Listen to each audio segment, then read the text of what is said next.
ধ্বংসস্তূপে বসে আছে ছোট মারিয়াম, এক টুকরো রুটির আশায় ক্ষুধার জ্বালায় বুক ফেটে যায়।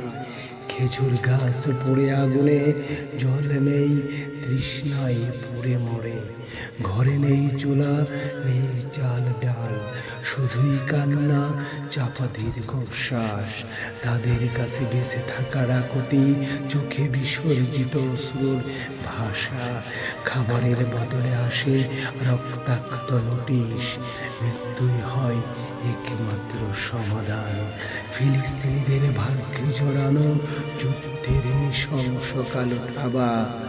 আলো নয়, মৃত্যুই নিয়তি, শুধুই কান্না, ক্ষুধা আর লাশের মিছিল।